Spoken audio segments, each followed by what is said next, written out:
The Misipawistik and Inuit, the people of Grand Rapids, have had these guiding principles since we've been here that teach us how to live a good life. And these are not laws that we've made but have been given as a people. They come from the Creator. Those are the instructions that our people, when you became human, right? When you were placed here, these are the instructions. A tree was given instructions on how to live, and we were given instructions on how to live.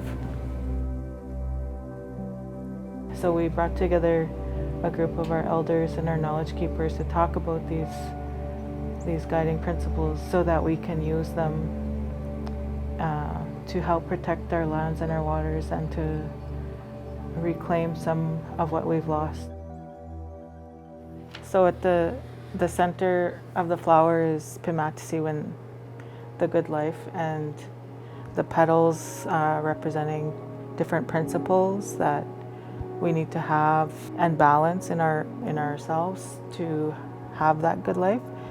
And surrounding the petals and surrounding the core are some more important concepts that are part of putting these ideas into your everyday actions. And when we have the vine coming out, the Wakotowin, that can represent the connection between our generations. It can represent the connections in present day in our governance system. It's how everything is related, and that's how we'll tie things together.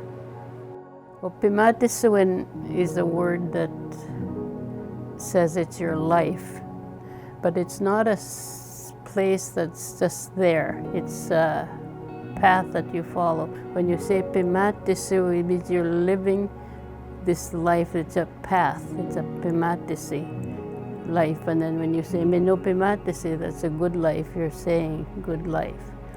And the reason we put that in the middle is because when you're surrounding yourself with all these principles, you have a good life. You're going to have a good life if you're sasipinta, itapatinta, and all those words, sagiwe, and all those words that are surrounded. That gives you the good life. And there's no gap. If you leave one of those petals out, there'll be a big gap in there and other stuff can come in.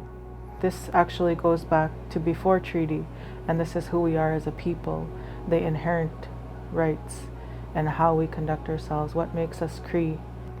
Without those words, we really are not Cree. All those words are connected to our life and we need them, and that's why I like it that they're all in there as a flower. That gives you that Minopimatisiwin. Well, I hope that it helps future generations to know how to make a good life for themselves. You know, the intergenerational impacts, the trauma from residential schools, from hydro development, that creates changes in our families, in our homes, in the way we relate to each other. And then when you go through the generations, and that's all you know, you might start to think that that's what it means to be Cree.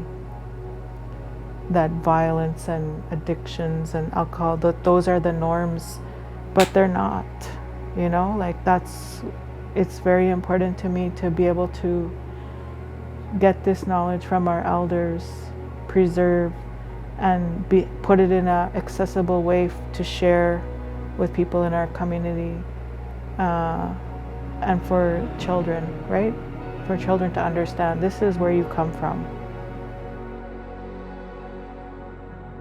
If we're going to reclaim our life, we have to use the words that we have, our belief system.